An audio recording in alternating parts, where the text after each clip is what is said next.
19 तारीख को यानी परसों अक्षय तृतीया का दिव्य मुहूर्त आ रहा है। सबसे पहले हम ये समझ लें, जो हम लोग अक्षय तृतीया पर दक्षिण भारत में या भारत में और धनतेरस पर सोना चांदी वगैरह इकट्ठा करते हैं, इनको धन के स्वरूप का समझ नहीं है, इसलिए करते हैं। सबसे पहले आपको बताऊं कि अक्षय तृतीया पर धनतेरस पर सोना चांदी इकट्ठा करने से खूब फायदा होता है, जोरदार जीवन में वृद्धि होती है, धन सोना पैसा इकट्ठा होता है। किसको पता है? जिस दुकान वाले से आप ये सब खरीद के लाते हैं, उस दुकान वाले का आपका कुछ होने वाला नहीं, क्योंकि जितना आप माल लेके आए हो, इतना पैसा चुका के उसको लाए हो, वो पैसा पहले आपके घर में रुपये के रूप में पड़ा था, अब वो सोना या चांदी के रूप में परिवर्तित हो गया। फर्क कुछ नहीं हुआ। पहले भी उतना धन आपके घर में नोटों के रूप में था, अभी भी उतना धन आपके घर में चांदी या सोने के रूप में है। लेकिन घर में महिलाओं को और पुरुषों को सोना चांदी इकट्ठा करने की जो नशा है, वो ऐसे धनतेरस के दिन, अक्षय तृतीयों के दिन भाग भाग के कुछ खरीदने का विशेष रूप से उनको उत्साहन देता है। लेकिन आपको मैं बता दूं सबसे पहले कि अक्षय तृतीया का विशेषता क्या है। अक्षय यानी क्षय यानी खत्म होना, क्षीण होना। क्षीण शब्द से क्षय शब्द आया। क्षय रोग यानी टीबी जिसको कहते हैं, ये बीमारियां जितनी भी होती है, क्षय रोग और ये सब रोग धीरे धीरे देखोगे तो शरीर गलता ही जाता है। जो ख़त्म हो ना हो वो क्षय है, कभी भी ख़त्म न हो और खूब बढ़ता ही जाएं, बढ़ता ही जाएं, बढ़ता ही जाएं, उसको अक्षय कहते हैं। जैसे न्याय और अन्याय और डालो तो वो शब्द विरुद्ध शब्द हो जाता है। न्याय का विरुद्ध शब्द है अन्याय, जैसे क्षय का विरुद्ध शब्द है अक्षय। अक्षय यानी उस दिन किया हुआ कोई भी काम बढ़ता ही जाता, बढ़ता ही जाता है। तो उस दिन सबसे पहले करने जैसा अगर कोई काम है आपके जीवन में, तो उस दिन भगवान के, देवी देवताओं के घर में पूजा करके आशीर्वाद मांगना सबसे बढ़िया काम है। क्योंकि उस दिन मिला हुआ आशीर्वाद अक्षय बन के, अनंत आशीर्वाद बन के निरंतर आपके जीवन में सुख शांति के रूप में आता ही रहेगा। करने जैसा काम है कि आपके बच्चे कोई बड़ी पढ़ाई करना चाहते हैं, तो उस दिन बैठ के पढ़ना, उस दिन पढ़ने के कारण निरंतर पढ़ाई में दिमाग दिल लगा रहेगा और वो आगे पढ़ने की और इच्छा रखेंगे और वो उत्साह निरंतर उनमें बनता रहेगा। इसलिए आपके घर में कोई पढ़ने वाले बच्चे हों जो यूपीएससी का एग्ज़ाम देना चाहते हैं, आईपीएस आईएएस पढ़ना चाहते हैं, या कोई श्रेष्ठ पढ़ाई करने वाले या निरंतर साधारण पढ़ाई भी करते हों, उस दिन घर में पूजा करके बच्चों को बैठा के थोड़ी देर श्रद्धा से, लगन से पढ़ने बोलिए।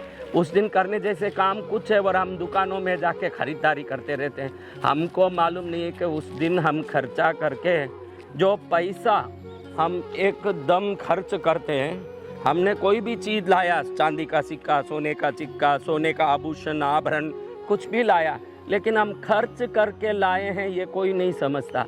अगर आपने खर्चा है तो उस दिन खर्च अक्षय हो गया तो पूरा साल सिर्फ खर्च ही करना पड़ेगा। भले कुछ सामान हमारे घर में आए अलग बात, लेकिन कोई सामान ज़्यादा फायदे से नहीं आया। जितना पैसा दिया उतने का ही सोना चांदी हमारे घर में आया।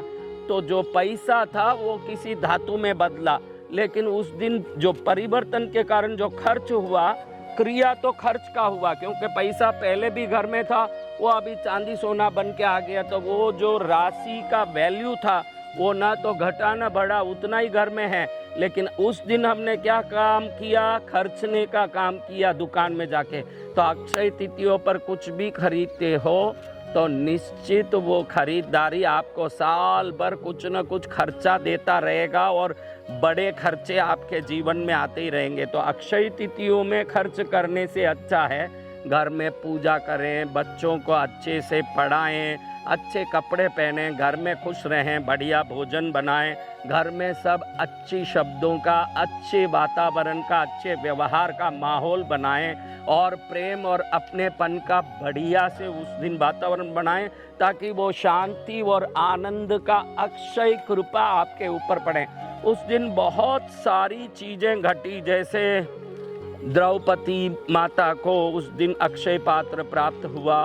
उस दिन अन्नपूर्णा माता ने काशी में अन्नदान का भक्तों को, वो अपने प्रजाओं को, अपने बच्चों को बांटना शुरू किया। दुनिया भर की चीज़ें उसी दिन घटी। जितनी भी श्रेष्ठ से श्रेष्ठ बातें हैं अक्षय तिथियों पर घटी। कई लोग ऐसे बोलते हैं कि ऐसा कौन सा दिन है, 365 दिन जैसा वो भी दिन है। उन बुद्धिमानों के लिए भगवान की कृपा कहीं वंचित है, इसलिए उनकी बुद्धि में ग्रह संयोगों की बात नास्तिकता के कारण उचित नहीं लगती।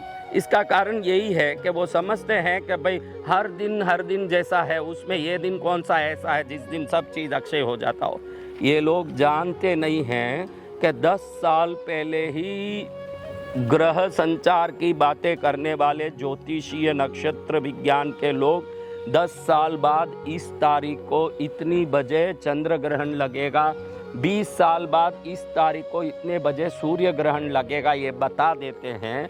तो 10-20 साल पहले ये चीज़ घटने वाली है। खगोलीय भूगोलीय परिवर्तन ऐसे अगर ज्योतिष शास्त्र में बताया जा सकता है तो ये पहले से ही निर्धारित है कि ये वसंत ऋतु के ये वैशाख महीने के जो शुक्ल पक्ष में आने वाली ये तृतीया, ये विशेष रूप से उस दिन के ग्रह संयोगों से धरती पर ऐसे तरंगों को बिखेरता है, ऐसे तरंगों को भेजता है जो तरंग हमारे चक्रों के अंदर रही हुई ऊर्जा को अविच्छिन्न रूप से प्रकट करती है और चारों तरफ पृथ्वी मंडल में भी वातावरण में एक समृद्धि, ज्ञान और श्रेष्ठता की तरंग फैलती है, जिससे उस दिन किए हुए हर कर्म को उस दिन का तरंग अनंत गुना विकसित करता है। जो समझदार है और जिसके तकदीर में लिखा हुआ है कि भाई इस प्रकार से जीवन में श्रेष्ठता प्राप्त करना, वो प्राचीन इन मत परंपराओं को मान करके, उन क्रियाओं को करके उसका फायदा उठाते हैं। और कोई नहीं भी करता है और नास्तिक है, कहता है कि इन सब में क्या पड़ा है, इससे तो उसी का शायद नुकसान या नफ़ा है, दूसरे किसी का नहीं। मान के करने से जो फ़ायदा है वो अलग, नहीं करें तो उससे जो उसको मिलना चाहिए था वो नहीं मिलेगा, वो अलग। अपनी अपनी मान्यता अनुसार इंसान प्राप्त करता है।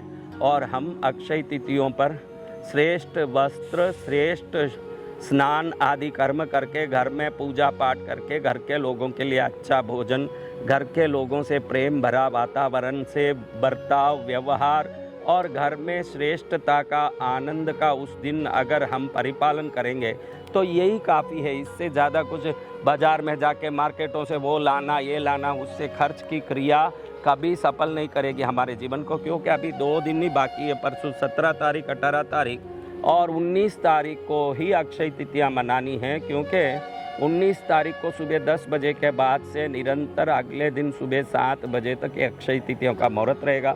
अगर आप विशेष कुछ करना चाहते हैं तो 20 तारीख को सूर्योदय के समय, यानी मनाना 19 तारीख को ही अक्षय तिथिया है, लेकिन 20 तारीख को सूर्योदय के समय तिथिया की तिथि रहेगी। तो वो रोहिणी नक्षत्र में लग रहा है, तो रोहिणी नक्षत्र भगवान कृष्ण का नक्षत्र है और रोहिणी नक्षत्र का चिन्ह है रथ यानी वाहन।